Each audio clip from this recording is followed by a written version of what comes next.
एक छोटे से गांव में सुदामा नाम का एक सरल ब्राह्मण रहता था। उसकी जिंदगी बहुत कठिन थी।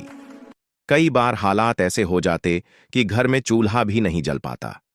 फिर भी उसके चेहरे पर कभी शिकायत नहीं दिखती थी।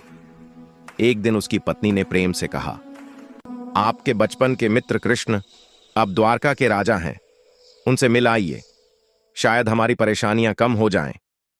सुदामा हिचकिचाया, मैं उनसे क्या मांगूंगा और उनके लिए ले जाने को मेरे पास है ही क्या। घर में ढूंढने पर बस थोड़ा सा सूखा चिवड़ा मिला। पत्नी ने उसे कपड़े में बांधते हुए कहा, यह छोटा है पर इसमें हमारा सच्चा प्रेम है। सुदामा वहीं लेकर द्वारका चल पड़ा। द्वारका पहुंचकर वह भव्य महलों को देखकर ठिठक गया।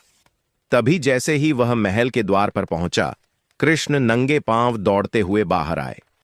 सुदामा कहकर उन्होंने अपने मित्र को गले लगा लिया। राजा होकर भी कृष्ण ने सुदामा के पैर धोए, उसे अपने सिंहासन पर बैठाया और आंखों में आंसू लिए बचपन की बातें करने लगे।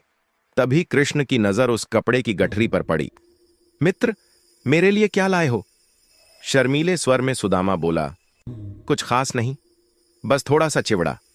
कृष्ण ने प्रसन्न होकर कहा, मेरे लिए इससे बड़ा कोई उपहार नहीं हो सकता। उन्होंने प्रेम से एक मुट्ठी चिवड़ा खा लिया। पूरा दरबार यह दृश्य देखकर आश्चर्य में पड़ गया। सुदामा ने कुछ मांगा नहीं, उसे तो बस अपने मित्र का प्रेम चाहिए था। अगली सुबह वह चुपचाप गांव लौट गया, लेकिन गांव पहुंचते ही उसकी आंखें भर आईं। जहां पहले झोपड़ी थी, वहां अब सुंदर घर था। पत्नी और बच्चे नए वस्त्रों में मुस्कुरा रहे थे।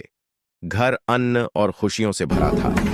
तब सुदामा समझ गया, कृष्ण ने उसके चिवड़े को नहीं, उसके प्रेम को स्वीकार किया था और बदले में उसे जीवन भर का आशीर्वाद दे दिया था। सच्ची मित्रता वही होती है जहां मांग नहीं, केवल प्रेम होता है।